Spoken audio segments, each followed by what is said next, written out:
Actually, maganda itong deal. Bukas mag-deal na siya. Mara. Hi. Hi. There you go. Thank you, thank you.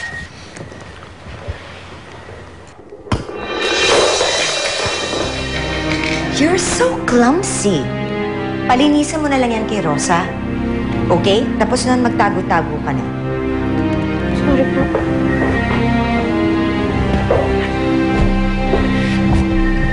Mara. Ano pa ba naman? Napahiya na nga yung bata, pinagagalitan mo pa. Ferdinand, hindi ko alam kung anong pinakain sa'yo ng Catherine na yan. At lagi mo na lang siyang kinakampihan.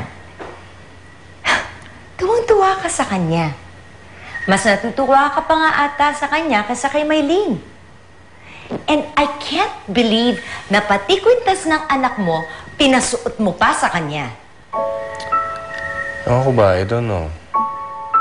Parang ang gaang-gaang kasi ng loob ko sa batang yan. More than Mylene?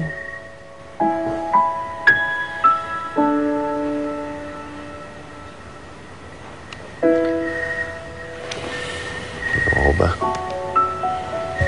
Kaya hindi naman ibig sabihin nun na hindi ko na mahal yung anak ko.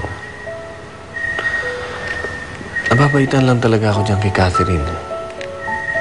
Naawa nga lang ako sa kanya kapag pinagsusungitan siya ni Amara. Pwede ba? Ibigay mo yung focus mo kay Maylene. Huwag kay Catherine. Kasi si Maylene yung anak mo, hindi si Catherine.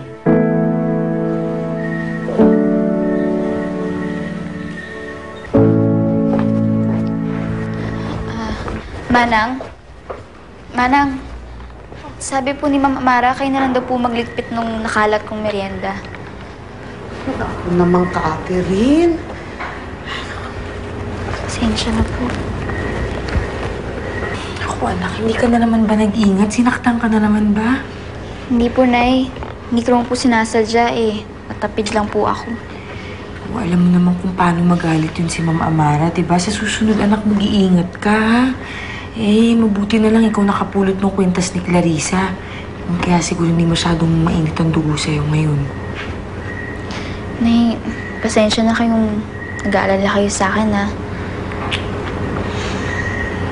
Pero, Nay, alam nyo, nung tinitigan ko yung kwentas ni Clarissa, parang iba po yung naramdaman ko, eh. Alam ko naman po na sa kanya talaga yon, pero parang nakita ko na yung dati. Kahit bago ko pa po nakilala si Clarissa, parang nahawakan ko na yun noon, eh. Hindi lang po ako sigurado kung kailan. Alam mo ikaw, kung ano yung iniisip mo. Oo nga naman, Catherine. Porke pinasuot sa'yo ng tatay ko yung kwintas ko, iniisip mo nang sa'yo yon? Clarissa, sorry, ah. Huwag mo na lang ako pansinin. Wala namang kwenta yung mga sinabi ko, eh. Alam ko naman at sigurado kung sa'yo ang kwintas na yan. Yun naman pala eh. Kaya sa susunod, iingatan mo yung mga sinasabi mo para hindi ka napapahamak. Sinasabi mo eh. Sorry.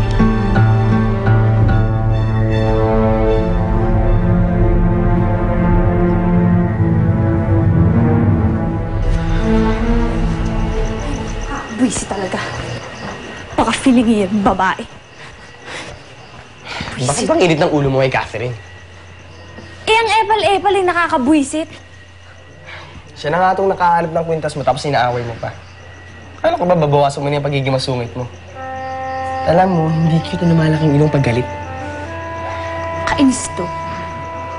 Lumalaki na naman, oh. Ako na nga. Salamat ah. Magaan ka rin palang kasama eh. Sus, ako pa. Tsaka naman nandito ako lagi para sa'yo. Malakas ka sa akin. Lalo na pag hindi ka masungit. Konting pareno lang kasi kapag nagagalit ka.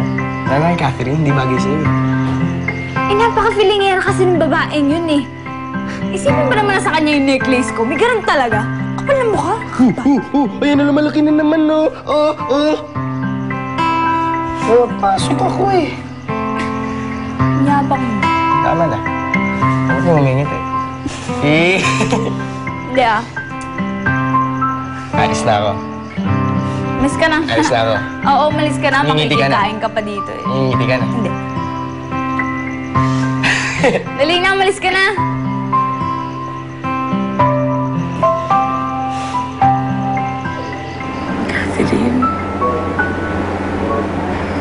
Hindi man kita isinilang.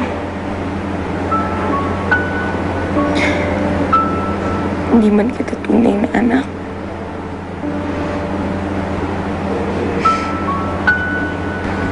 Mahal na mahal kita.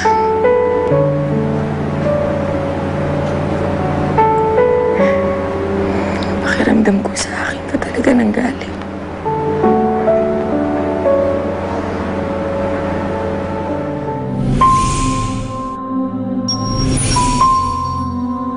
Yung kwintas ko. Hinihiram lang naman po eh. Gusto mong isuot?